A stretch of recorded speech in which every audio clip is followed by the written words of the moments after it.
Estamos numa série Virtudes Indispensáveis. Ah, pastor, como assim? Virtudes indispensáveis. Você não é só crente aqui no templo, você é crente no trabalho, em casa, no dia a dia. Então, que essas virtudes da Bíblia, de exemplos da Bíblia, se você leve isso para fora, que você leve essas virtudes para o seu trabalho, para o seu escritório, para o seu consultório, para a sua indústria, que você seja realmente lá dentro, sal da terra e a luz do mundo. Então a ideia é que essas virtudes estão todos os dias nos cercando, e hoje nós começamos nessa série com o tema integridade, que é essencial. Você vai no mercado, naquela época a gente pagava as coisas em dinheiro, hoje poucas pessoas ainda usam dinheiro. Aí quanto que deu a compra? Deu R$40. Você vai lá e dá uma nota de 50. A atendente, ela devolve 20, ela se confundiu, ela achou que você deu 30, ela achou que você deu, deu a mais, deu 60, ela te devolveu a mais. Você tem que fazer o quê? Ô senhora, você me devolveu R$10 a mais, eu te dei 50, deu 40, eu precisava devolver 10, você me devolveu 20, ou seja, eu estou te devolvendo 10, mas eu pergunto, todo mundo faz isso? O que a pessoa faz? 20, ela olha, ela fala assim, ganhei o dia, que sorte a minha, Deus me abençoou. Não é assim que os políticos fazem? Graças a Deus, o cara rouba, faz tudo e fala, graças a Deus. O ladrão faz isso também, O ladrão pula a casa, sube o muro, corre atrás da polícia, chega lá vivo na sua casa e fala, graças a Deus. Que graças a Deus é essa? Que graças a Deus. Então, a integridade é aquela virtude da gente fazer o que é certo, da gente devolver os R$10. Aí a pessoa fala assim, olha, muito obrigado, porque se você não devolve, eu pago do meu bolso no final do dia, eu pago do meu bolso. Você fez o certo, você foi o sal da terra e a luz do mundo, você fez o que deveria ser feito. Integridade. Depois falamos sobre o comprometimento, falamos que vivemos dias hoje de relações descartáveis, sem compromisso, se dispensa uma intimidade maior, e nós somos chamados a ser uma geração de compromisso. O que a gente fazer bem feito. Estou trabalhando, veste a camisa, faz bem feito o seu trabalho, se dedique na igreja, seja pontual, seja ativo na célula, nos cultos. Eu faltei no culto porque eu estou em viagem, beleza, mas tem gente que, a gente até brinca, pula a amarelinha, vem um domingo, falta um, vem um domingo, falta 2, não tem compromisso, não tem firmeza, o seu compromisso não está ali na sua agenda. A igreja, vai quando der. Então a gente tem que ter compromisso com as coisas, com a família, com a esposa, com o esposo, com o trabalho, com a igreja. Nós falamos sobre isso aqui semana passada, e hoje o nosso tema, coragem, essa virtude indispensável, a virtude de ser uma pessoa corajosa, de ter coragem. O que é coragem? Coragem é enfrentar dificuldades, ultrapassar situações de perigo, enfrentar o medo. Isso é coragem. Sinônimos de coragem, vamos entender melhor aqui, palavras que têm o mesmo significado. Coragem, vamos lá: ânimo, bravura, valentia, determinação, força, perseverança, constância.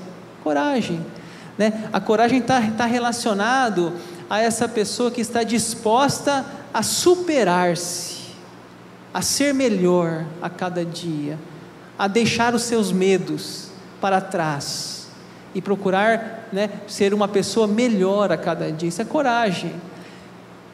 O medo talvez é o maior inimigo da coragem, é o medo. Olha o que diz na Bíblia, 2 Timóteo 1,7, porque Deus não nos tem dado espírito de covardia, mas de poder, de amor e de moderação. Esse texto, ele está escrito para um jovem chamado Timóteo. Timóteo era um jovem pastor, ele tinha medo, talvez medo de pregar, medo de falar em público, medo de corrigir os irmãos faltosos. Paulo fala: ei Timóteo, Deus não nos tem dado espírito de covardia, mas de poder, de amor e de moderação. Eu acho bonita a palavra moderação, né? Não é que você vai gritar com as pessoas, não é que você vai ser mal educado, não é que você vai desrespeitar. Isso não é coragem, isso é falta de respeito. Coragem é de maneira pontual você enfrentar uma determinada situação e até mesmo, se necessário, corrigir uma situação. Isso precisa de coragem. Deus não nos tem dado, Timóteo, um espírito de covardia, mas de poder, de amor e de moderação. Então a coragem é isso, né? Essa disposição de enfrentar esse medo e fazer o que deve ser feito. Do que você tem medo? Se eu perguntasse aqui para vocês, né, algumas coisas assim, por exemplo, vamos fazer aqui uma análise, né, com vocês. Talvez algumas pessoas aqui tenham medo, né, barata, né? Não é só homem que tem medo de barata não, gente. Eu já vi, não é só mulher não, eu já vi homens que têm medo. Rato, né? Eu já vi pessoas que têm medo. Aparece um rato em casa, o marido sobe em cima da cadeira. Ô amor, mata o rato, a mulher que tem que matar. Eu não sei porquê, talvez porque na infância dele teve algum trauma, sei lá, mas tem medo, e a gente tem que... O medo, ele nos faz aquele rato virar um dinossauro, gente. Aquele rato, ele vira na cabeça da pessoa, é um pitbull. É assim, o medo é uma coisa que não se explica, é uma reação de defesa do nosso corpo. Aranha, medo de aranha, medo de altura, né? Cada um tem seus medos, né? Eu me lembro que um dia eu estava numa praia, eu morava em Fortaleza, nós estávamos passeando numa daquelas praias ali mais distantes do centro, e tinha uma região de dunas. Dunas é uma região assim que tem muita areia, aí tem umas elevações e uns declines, e a gente estava andando lá naquele meio do nada lá, no meio das dunas, lá conhecendo a região, aí de repente nós andando assim, uma cobra.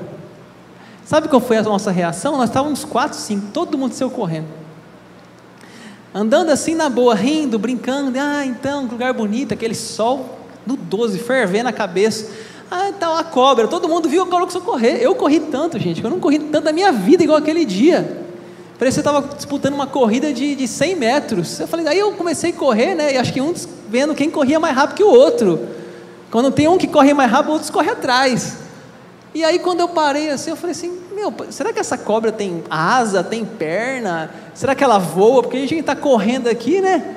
Então a questão não é a cobra, é o medo da cobra, né? Que ela não ia fazer nada com a gente, né? Ela não ia voar, nada disso, mas o medo nos faz correr, né? Nos faz fugir, porque de alguma forma, né, aquela cultura da cobra aqui, né, é um animal como qualquer outro, e que se você não incomodá-lo, não vai ter maiores problemas, né? Você sabia que eu estava fazendo a pesquisa da pregação?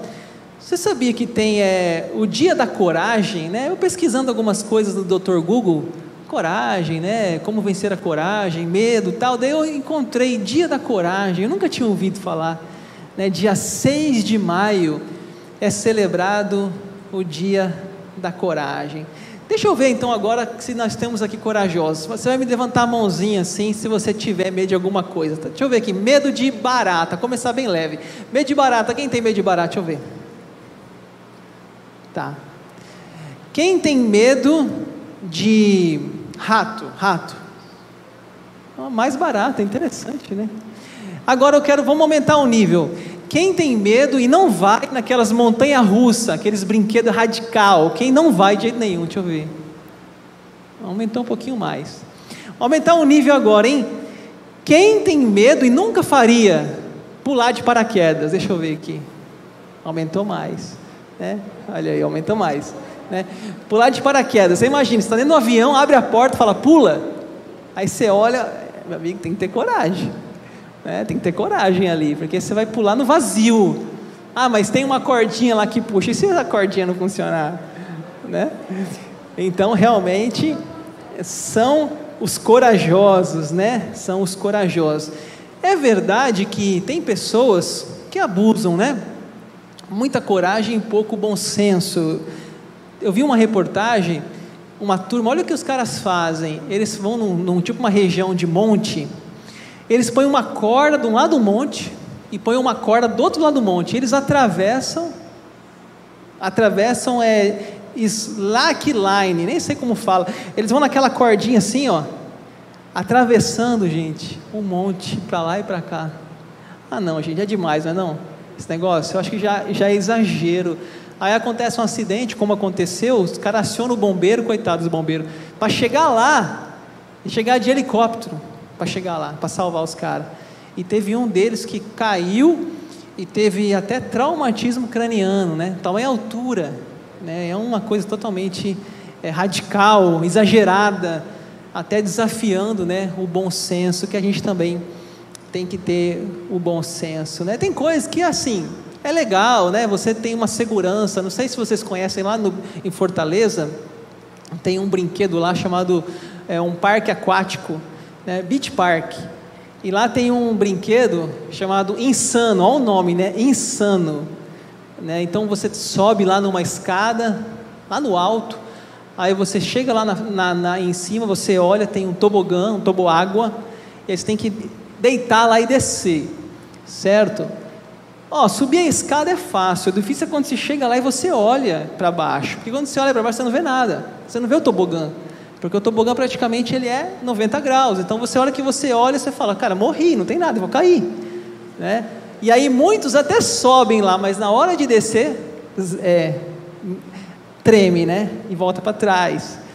Então, não é fácil, há coisas que realmente nos desafia, e aí eu tô lá, né? Eu fui um tempo atrás, eu subi, né? Todo corajoso, né? Abel não foi não, eu fui, não, eu vou, tenho coragem. Aí fui, chegando lá na hora, falei assim, acho que vou voltar para trás, né? Aí estou aqui, né? Eu vou passar vergonha, eu namorava com a Abel ainda, não posso passar vergonha. Aí fui, gente, nunca mais.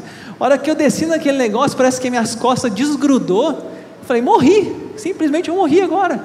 Aí você cai de maneira alucinante, e de repente quando você vê, você encaixa de novo no negócio e cai numa piscina, só que você cai na piscina, a piscina é funda e você perde a cueca, perde os shorts, você cai ali, você fala, cadê minha cueca? Você sai puxando assim a roupa, né, para você conseguir sair vivo e vestido ainda por cima, né? Então realmente é um brinquedo assim insano, né? Mas tem louco para tudo, né? E tem gente que gosta, mas quando você for já vai segurando as calças assim, tá? Porque realmente é perigoso você perder a sua sunga ou cueca lá naquele negócio lá insano, né? Mas é uma experiência interessante e segura, né? Tem paramédicos, tem enfermeiros, tem lá salva-vida, tem tudo lá, você pode desafiar, né, a sua coragem. É interessante que a minha esposa, ela morria de medo desses negócios, sabe? Ela não ia, e agora ela começou a descobrir que ela pode ir. Então esses dias nós fomos num parque aí, menor o nível, e ela falou assim, hoje eu vou na montanha-russa. Eu falei, parabéns, hein? Enfrentando o medo, desafiando a coragem. Ela foi na montanha-russa, né? E vrum, aquela descida, que você parece que vai morrer, né? Vrum, aquela descida, aí ela quer ir de novo, aí voltou na fila. Eu falei, agora pronto, vou ficar aqui na fila com ela, né? Então as pessoas pegam gosto, né? Pegam gosto, dá medo, mas a gente vê que não é tão impossível assim de vencer o medo e desafiar, né, a nossa coragem. Eu quero falar com vocês sobre 3 personagens da Bíblia cheios de coragem. O primeiro é Josué e Calebe. O texto está lá em Números 13, que é o nosso texto inicial, que diz assim, enviou-os, pois, Moisés a espiar a terra de Canaã, e disse-lhes, subi ao Neguebe e penetrai nas montanhas, vede a terra que tal é, e o povo que nela habita, se é forte ou fraco, se poucos ou muitos. E qual é a terra em que habita, se boa ou má, e que tais são as cidades em que habita, se em arraiais, se em fortalezas, né? Essa história de Josué e Calebe, ela é uma história, deixa eu colocar vocês aqui no contexto dessa história. Moisés, né, saiu lá do Egito, levou o povo para a terra prometida, e eles estão agora chegando pertinho dessa terra, né? Eles estão poucos quilômetros, né, de chegar nessa terra. E Moisés, então, ele fala assim: olha, eu vou mandar os espias lá para aquela terra, e eles vão dizer um relatório sobre aquela terra, né? Moisés queria saber duas coisas, está lá na tela. Primeiro, como que era aquela terra, se aquele povo era forte ou se era fraco, se aquele povo se a terra era boa ou se a terra era ruim, né? Essa era a questão que eles tinham que saber. Vamos ver o relatório. Relataram a Moisés e disseram: fomos à terra a que nos enviaste, e verdadeiramente mana leite e mel, este é o fruto dela, né? Estava respondida a pergunta: a terra era boa, a terra manava leite e mel. Agora vem a segunda resposta, né? 28. A segunda resposta: o povo, porém, que habita nessa terra é poderoso, e as cidades são muito grandes e fortificadas, né? Veja bem, aqueles homens foram, né? Os espias disseram assim: ó, terra boa, terra abençoada, terra próspera, mas, né, a terra é o que? Muito grande e fortificada. Olha o verso 31. Porém os homens que com ele tinham subido disseram: não poderemos subir contra aquele povo, porque é mais forte do que nós. Imagina a cena, né? Eles foram lá, viram a terra, chegaram com o relatório: terra boa, terra fértil, mana leite e mel, mas gente grande, gente poderosa, gente brava, não podemos subir, não podemos entrar. Olha que relatório, né? Relatório de desespero, de medo. 32 lá, ó. E diante dos filhos de Israel, infamaram a terra, né? O que infamaram? Aquela relato tomou conta, né? Infamaram a terra que haviam espiado, dizendo: a terra pelo meio da qual passamos a espiar é terra que devora os seus moradores, e todo o povo que vimos nela são homens de grande estatura. Também vimos ali gigantes, né? Filhos de Anak, descendentes de gigantes, e éramos aos nossos próprios olhos como gafanhotos, e assim também o éramos aos seus olhos, tá? O relato desses espias é um relato de mediocridade, né? É um relato que diz assim: ó, nós somos como gafanhotos, né?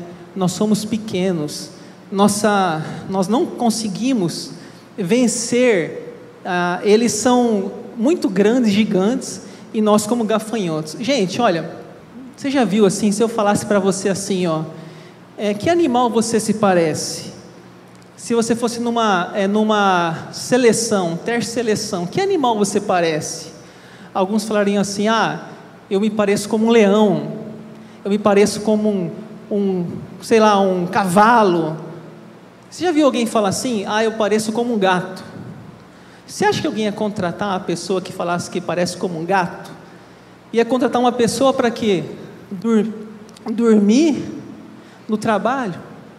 Ficar no trabalho dormindo? Não sei se você já viu isso. Você vai num teste de seleção e alguém pergunta para você que animal você seria. Já pensou nisso? Você pode até pensar em falar que queria ser um gato, mas pelo amor de Deus, não fala que você quer ser um gato. Se você falar que vai ser um gato, você não vai ser contratado. Você não vai ser contratado. Eles se achavam o quê? Gafanhoto. Nós somos como o quê? Gafanhotos, né? Você já imaginou alguém se achar como um gafanhoto? Né? Mentalidade de gafanhoto, né? Uma vez eu vi uma pregação: mentalidade de gafanhoto. Mas Josué e Caleb, sabe o que eles falaram? Eia, subamos e possuímos a terra, porque certamente prevaleceremos contra ela. Olha a visão, né, de Josué e Caleb. Ele não era a visão do medo, a visão de coragem. Vamos vencer, vamos prevalecer, né? Deixa eu perguntar para você, olha mais uma parte ali, ó. E Josué, filho de Nun, e Calebe, filho de Jefoné, dentre os que espiaram a terra, rasgaram as suas vestes e falaram a toda a congregação dos filhos de Israel, dizendo: a terra pelo meio de qual passamos a espiar é terra muitíssimo boa. Se o Senhor se agradar de nós, então nos fará entrar nessa terra e nos dará terra que mana leite e mel. Você viu a posição deles? O Senhor nos dará essa terra, terra que mana leite e mel. Eles tiveram coragem. Você se considera o quê? Os espias?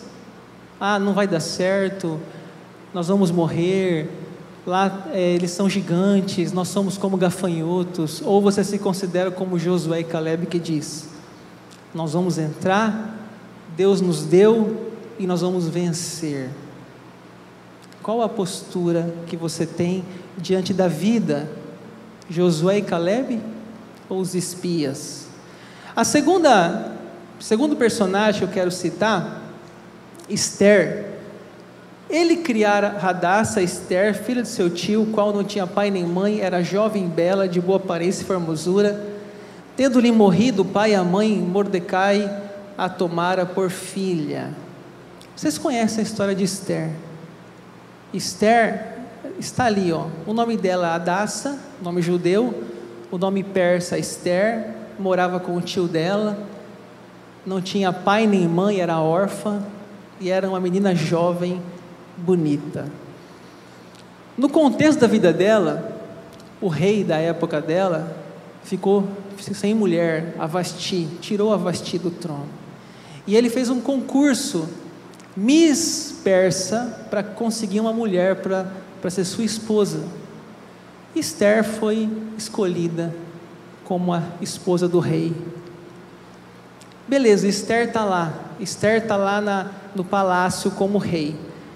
Mas um dia, o Mordecai, que é o tio dela, então lhes disse Mordecai que respondesse a Esther: não imagines que por estares na casa do rei, só tu escaparás entre todos os judeus, porque se de todo te calares agora, de outra parte se levantará para os judeus socorro e livramento, mas tu e tua casa e teu pai perecereis, e quem sabe se para conjuntura como esta é que foste elevada rainha.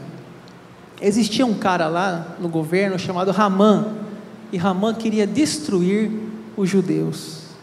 Mordecai ficou sabendo e falou com a Esther, falou: Esther, isso é uma coisa para você, minha filha, não sei se você sabe, mas tem uma pessoa aí dentro que quer destruir os judeus, o nome dele é Ramã. Esther, você precisa fazer algo. Se você não fizer algo, Esther, não pensa que por você ser rainha, que você vai se livrar, viu? Olha lá o que fala: se você se calar, Deus vai levantar outro socorro, né? E você não pense que você vai escapar não, porque você também é judeu, você é judia. Mas eu acho bonito que ele fala no final: quem sabe se para conjuntura como esta, que você fosse elevada rainha. Esther, olha, eu sei que você, Esther, nem imaginou estar aí, e eu sei, Esther, que você não tem às vezes coragem de fazer alguma coisa, mas Deus conta com você, Esther, e o momento é decisivo. E a Esther então, né, o que ela fez? Vai, ela disse: ajunta todos os judeus que se acharem em Suzã, jejuai por mim, e não comais nem bebais, por 3 dias, nem de noite nem de dia.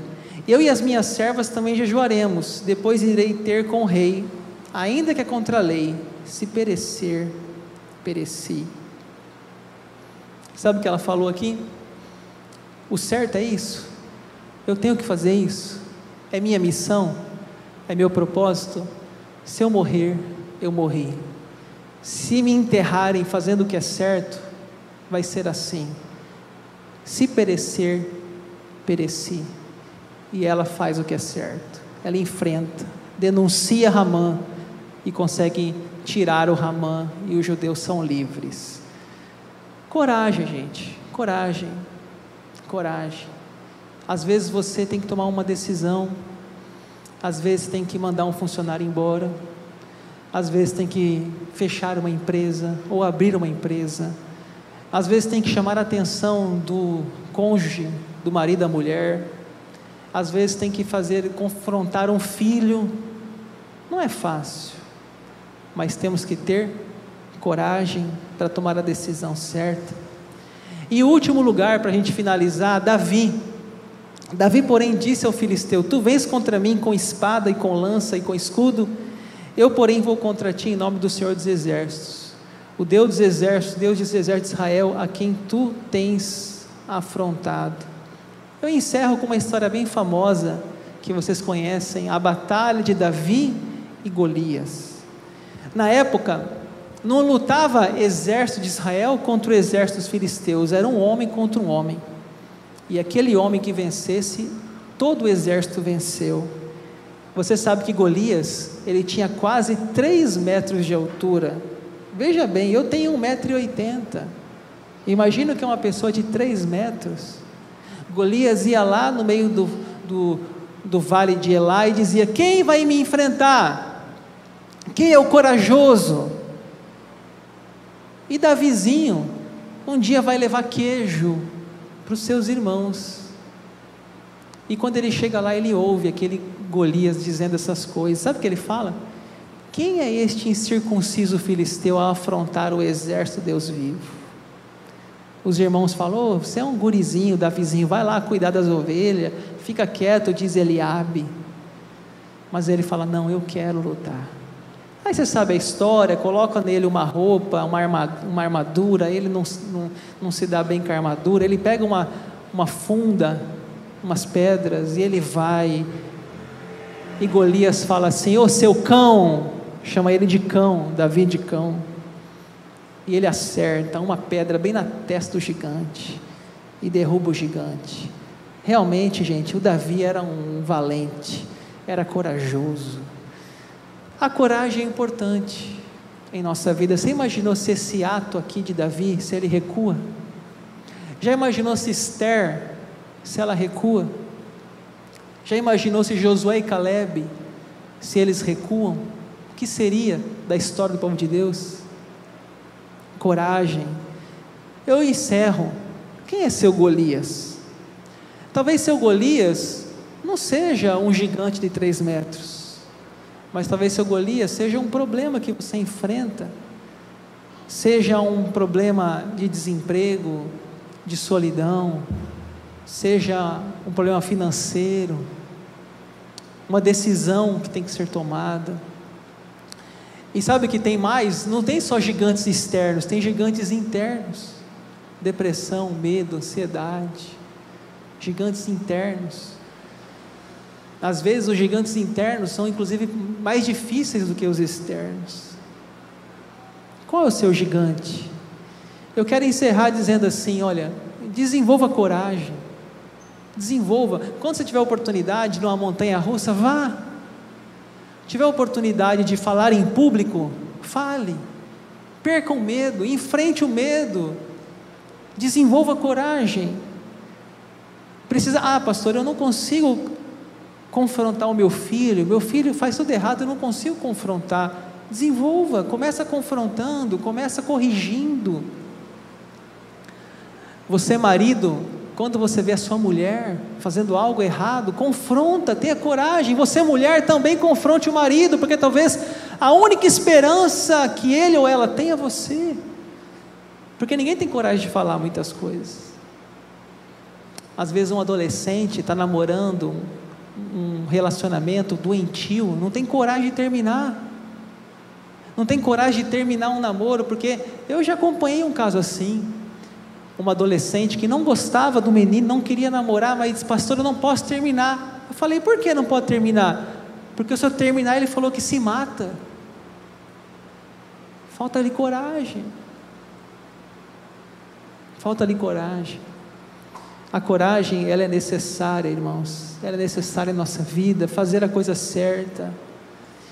Eu encerro com uma frase de Luther King: a capacidade máxima de um homem não se mede nos momentos de conforto e conveniência, mas nos tempos de desafio e controvérsia.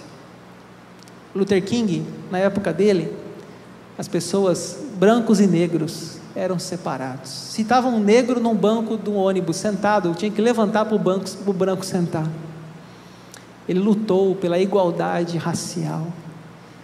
E ele disse assim: nos tempos, um homem, uma mulher, né, a capacidade não se mede nos momentos de conforto, mas nos tempos de desafio e de controvérsia. Eu encerro também com uma frase de Karl Barth, um teólogo, que fala: coragem é um medo entregue em orações. Entrega para Deus o seu medo, entrega para Deus, fala: Deus, olha, eu preciso tomar uma decisão, eu preciso confrontar, eu preciso falar em público, eu preciso terminar um namoro, eu preciso ter coragem, mas eu não consigo. Me ajuda, Senhor, me ajuda.